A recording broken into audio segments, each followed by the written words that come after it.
কয়েকটা ভালো ভোট হয়েছিল, সেটা 91-তে, 96-তে, 2001। ধানের শীষ ইঞ্জিনিয়ারিং করেছে, আরেকদিকে ধানের শীষ মামলাই করেছে যে দাঁড়িপাল্লা ইঞ্জিনিয়ারিং। কৌশলটারই একটা বেনিফিট, যেটা আউটকাম, এটা 77-এ যে পৌঁছেছে।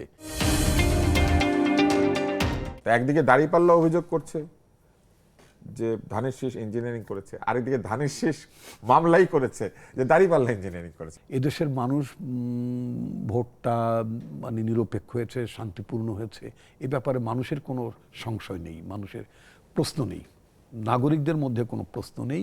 ক্ষেত্র বিশেষে কোনো কোনো প্রার্থীর মধ্যে নিশ্চয়ই প্রশ্ন আছে বলে তো তারা মানে আদালত, মানে এটা একটা ইলেকশন ট্রাইব্যুনাল, একটা আদালত, তারা সেখানে গিয়েছেন।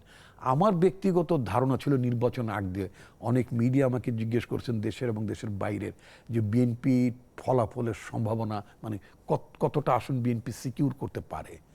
আমার সেখানে ধারণা ছিল কম বেশি 240। তাহলে কিছু কম হয়েছে। ইয়েস, কারণ জামাত যেই মানে নাম্বার অফ সিটস তারা সিকিউর করেছে, এটা আমার হিসেবের মধ্যে ছিল না। তবে আমার হিসাবটা কোনটা, আমার হিসাব যেটা আমার আপনার সবারই, আমাদের দেশে কয়েকটা ভালো ভোট হয়েছিল, সেটা 91-তে, 96-তে, 2001।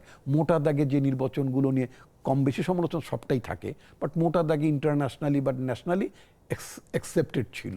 এই তিনটা নির্বাচনে আমরা যেটা জামাতের প্রাপ্ত ভোট এবং জামাতের যে প্রাপ্ত আসনগুলো সম্পর্কে আমাদের ধারণা বা যেটা অফিসিয়াল রেকর্ড যেটা আছে, তাতে করে তাদের এত উল্লম্ফন হওয়ার সম্ভাবনা কম ছিল।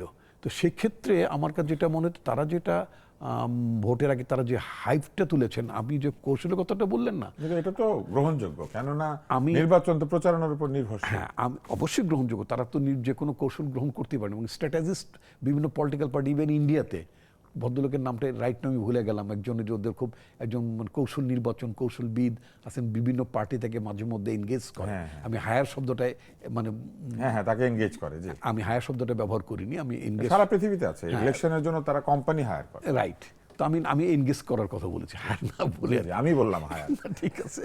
তো যাই হোক, তো জামাত যেইভাবে ক্যাম্পেইনটা করছিল, যে হাইপটা তোলার চেষ্টা করেছিল, যেভাবে একেবারে ক্ষমতায় চলে যাচ্ছে একটা ব্যাপার, যে ওনাদের একজন আইনজীবী, জামাতের একজন আইনজীবী, ওনার সিনিয়র সহকর্মী প্রবাবলি, তিনি তো একটা সংখ্যা বলেই ফেললেন। তো এটা ছিল ওদের একটা কৌশলাই মারছে, মানুষের মধ্যে কম বেশি একটা ধারণা দিতে সক্ষম হওয়ার অবস্থায় সক্ষম হয়েছিলেন না, সক্ষম হওয়ার অবস্থায় যাচ্ছিলেন, যে জামাত কি তাহলে।